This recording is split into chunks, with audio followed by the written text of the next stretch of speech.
नमस्कार, मैं हूं संजय शर्मा। आप देख रहे हैं 4PM न्यूज़ नेटवर्क। गुजरात का चुनाव उस सवाल की तरह हो गया है जिसमें कहा जाता है, पूछा जाता है कि भाई पहले मुर्गी आई या पहले अंडा आया।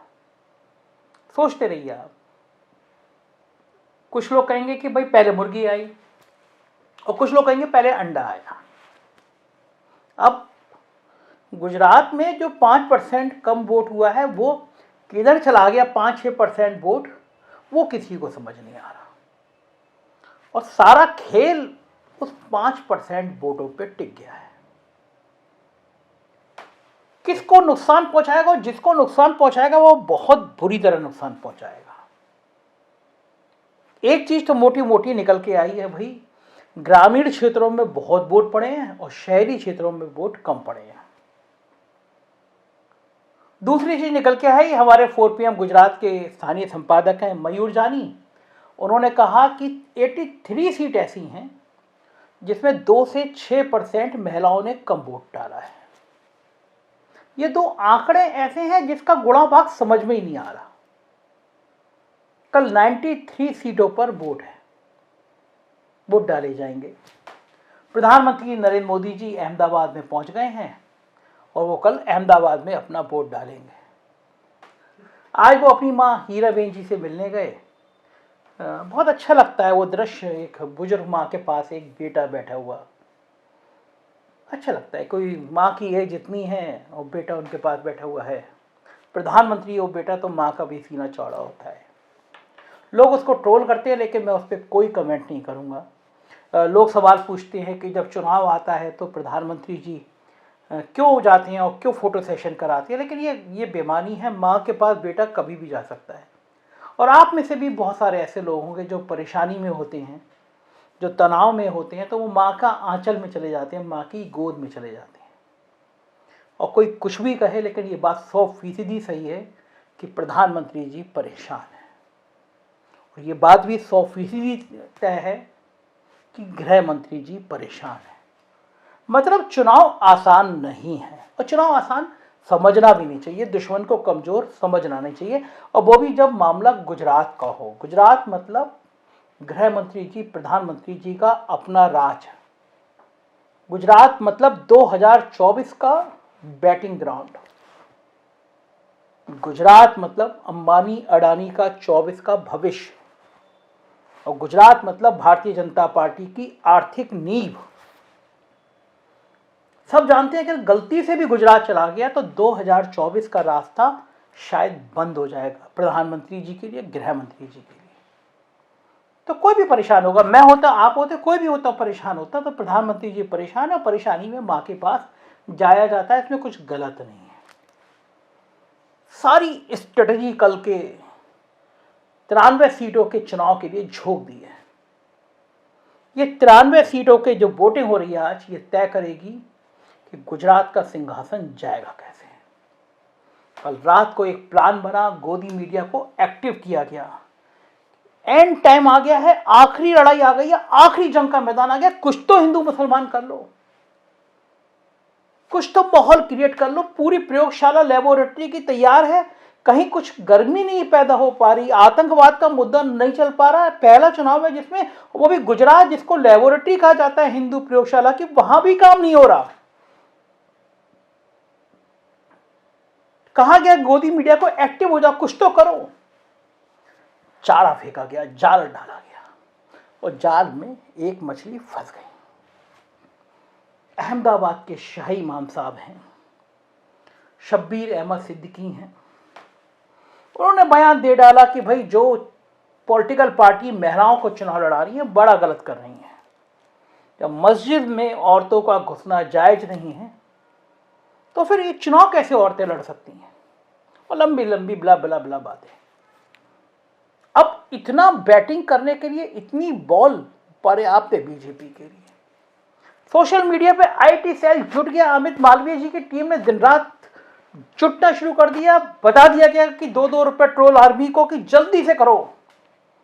शाही इमाम साहब का बयान जितना फैला सकते हो फैलाओ कि देखो ये है मुसलमान लोग।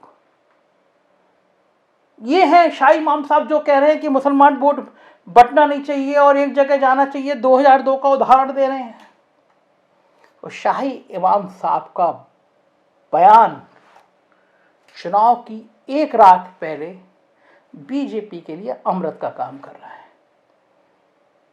पूरे गुजरात में शाही इमाम साहब का बयान बीजेपी ट्रोल कराने में जुट गई है, ऐसा लोग कह रहे हैं। उन्हें चाहिए, एक मौका चाहिए ऐसा करने को, कोई ना कोई फंसता है। पहले खड़गे साहब रावण के बयान पे फंसे कि प्रधानमंत्री जी के 10 मुंह है क्या, और रावण की तुलना करी, पूरी बीजेपी उसको गुजरात के स्वाभिमान पे ले गई। प्रधानमंत्री जी को एक बॉल चाहिए और वो आगे आके सिक्सर लगाने में एक्सपर्ट हैं। उन्होंने तुरंत छोड़ दिया अपना मामला, तुरंत अटैक कर दिया, देखो मैं गुजरात का लाल और मुझ पर अटैक कर रहे हैं।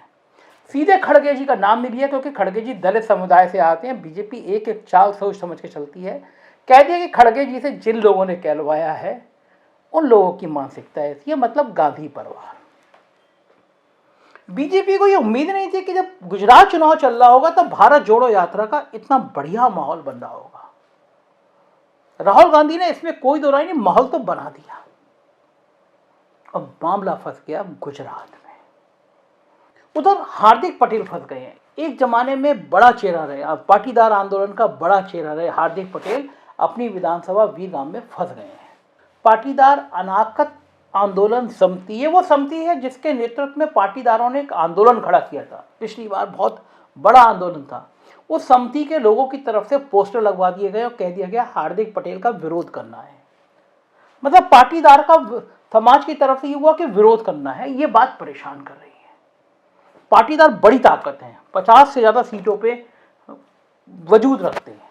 कहा जा रहा था इस बार वो बीजेपी को सपोर्ट करेंगे, और लगभग सबका मानना है कि हार्दिक पटेल बहुत बुरी तरह फंस गए हैं, जीतना बहुत मुश्किल है। ये जो 6% का खेल है ना, ये परेशान कर रहा है। मैं फिर कह रहा हूं कि ये पाटीदार, पिछड़ी जाति, इन सब पे परेशान कर रहा है। ओवैसी जी ने 13 सीटों पे अपने प्रत्याशी खड़े कर रखे हैं।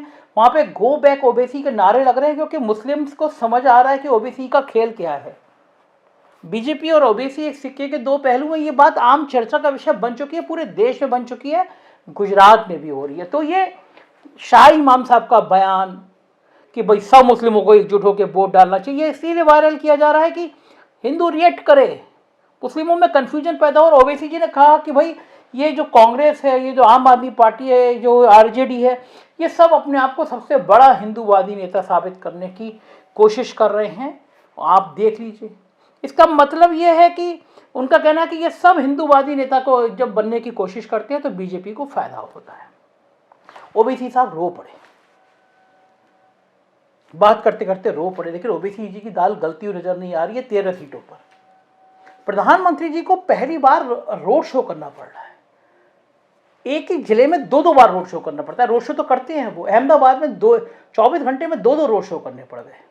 सूरत में जो कभी रोड शो नहीं करते थे, प्रधानमंत्री जी ने वहां रोड शो किया, लोगों को बुलाया, बातचीत की, संवाद किया। लेकिन सूरत में दाल नहीं गली, गुस्से में आ गए। चुनाव खत्म होने के 24 घंटे बाद सूरत के व्यापारियों के यहाँ, बिल्डर्स के यहाँ, डायमंड व्यापारियों के छापे पड़वा दिए गए।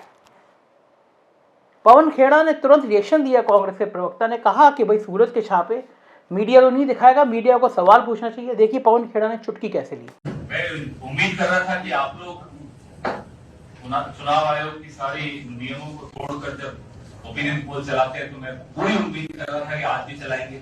आप नहीं चला रहे, इससे समझ में आ जाता है हमारा आकलन बड़ा स्पष्ट है। और मुझे मालूम है कि मैं अगर आपसे अभी अकेले में बात करूंगा तो आपका भी वही आकलन है।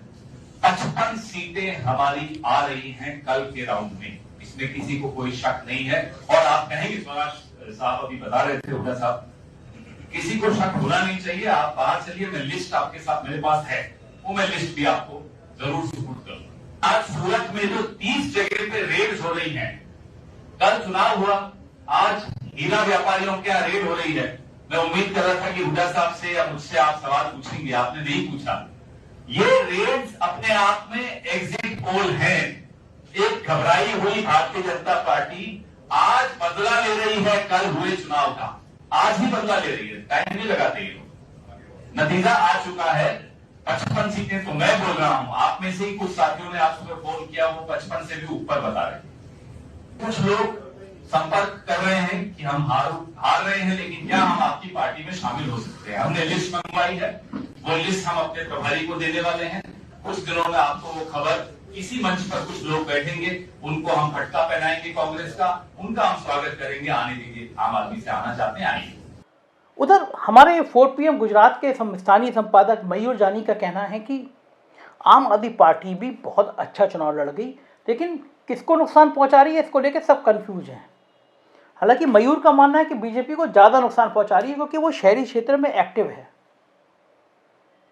बहुत बड़े पत्रकार इंडियन एक्सप्रेस के संपादक रह चुके हैं दर्शन देसाई जी, अहमदाबाद में हैं, बड़ा अनुभव है, लंबा अनुभव है, कई बड़े अखबारों के संपादक रह चुके हैं। मेरी उनसे बात हुई, उनका मानना है कि बीजेपी जीत तो जाएगी लेकिन इतना आसान नहीं है। ये जो 130-135 कहा जा रहा है ये संभव नहीं है।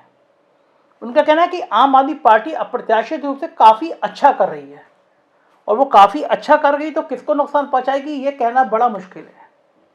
दर्शन देसाई जी ने कहा कि ये जो वोट शहर में कम पड़ा ये बीजेपी का बड़ा नुकसान है, और आदिवासी इलाकों में वोट पड़ा, 70% तक वोट पड़ा, और आदिवासी कांग्रेस के साथ जुड़े हुए हैं। तो ये इतनी खिचड़ी पक गई है ना कि पहले मुर्गी आई या पहले अंडा।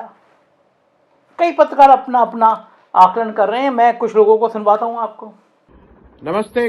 गुजरात का वोट इस समय बहुत अहम है, और खास करके सेकेंड राउंड का, क्योंकि एक तो बात ये हो रही है कि गुजरात में पोलिंग कम हो रही है, और ये थोड़ा सा, मैं इसलिए नहीं कि ये थोड़ी चिंताजनक बात है। एक ऐसा स्टेट जो अपने को ये मानता था कि वो देश को लीड करेगा, एक ऐसा स्टेट जहां पे प्रधानमंत्री मोदी जी बतौर मुख्यमंत्री उन्होंने करीब 14 वर्ष राज किया, एक ऐसा प्रदेश जहां से प्रधानमंत्री, गृह मंत्री सब लोग आते हैं, और आते ही नहीं है।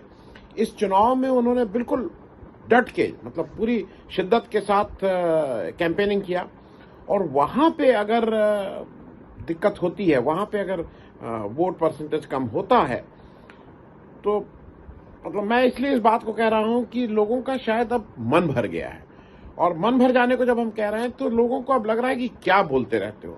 क्योंकि एक चीज बार बार ये लगती थी, एक चीज मुझे हरदम ये लगता था इलेक्शन के बाद, हालांकि मैंने आज तक तो किसी रिकॉग्नाइज दल, रजिस्टर्ड जो दल हैं जो देश में मुख्य चुनाव में रहते हैं, उनके यहां से नहीं सुना कि मैं ईवीएम की वजह से हार गया। ये बात बहुत है, और बहुत गुजरात चुनाव में जिस तरीके से भारतीय जनता पार्टी एग्रेसिव है, तमाम सारी संवैधानिक संस्थाओं, पुलिस और सबका वो जिस तरीके से चुनाव जीतने के लिए इस्तेमाल कर रही है, जिस तरीके से उसने वहां की 27 साल में वहां की नौकरियों में जो अपना कैडर डेवलप किया है उन सब का इस्तेमाल कर रही है, उसको हमने देखा है। उसमें शराब का भी इस्तेमाल हो रहा है, पैसे बांटने का भी इस्तेमाल हो रहा है, और ये सब हो रहा है। वहीं दूसरी तरफ आम आदमी पार्टी ने अपने पंजाब के पूरे कैडर को, और पंजाब के अलावा तमाम देश के में मौजूद अपने कैडर को वहां पर यूज किया है, उसके साथ में वहां का धन यूज किया है। तो भारी मात्रा में उन्होंने जो पैसा इस्तेमाल किया है, तो इन सब स्थितियों में भारतीय जनता पार्टी, आम आदमी पार्टी और ओवैसी की पार्टी को जिस तरीके से भारतीय जनता पार्टी ने फंडिंग की है, उसके सामने आए हैं बहुत सारे तथ्य। इसके बाद हालात जो हैं वहां के चुनाव के युद्ध जैसे बन गए। एक तरफ अकेली कांग्रेस लड़ रही है, और एक तरफ यह सहयोग कर रही है। इस बात पे कहते हैं कि आम आदमी पार्टी वहां वोट कटुआ की तरह है, बहुजन समाज पार्टी भी वहां वोट कटुआ की तरह मौजूद है, और इसी तरीके से ओवैसी की पार्टी मौजूद है।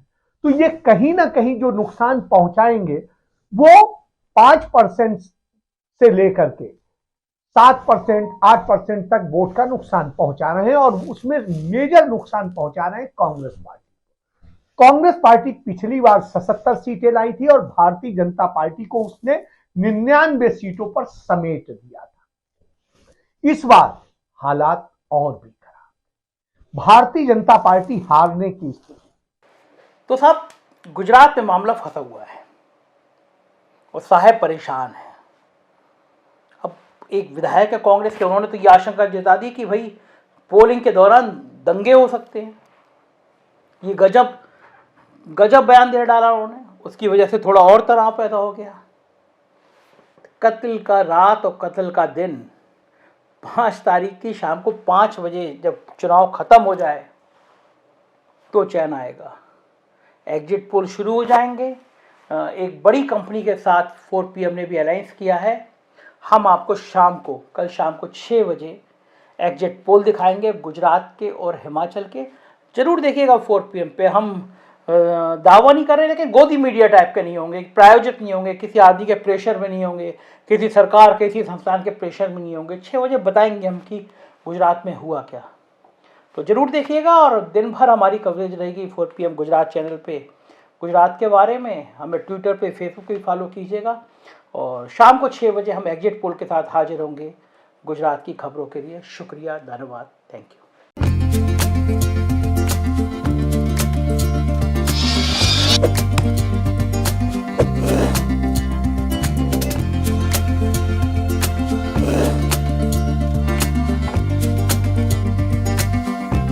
Thank you.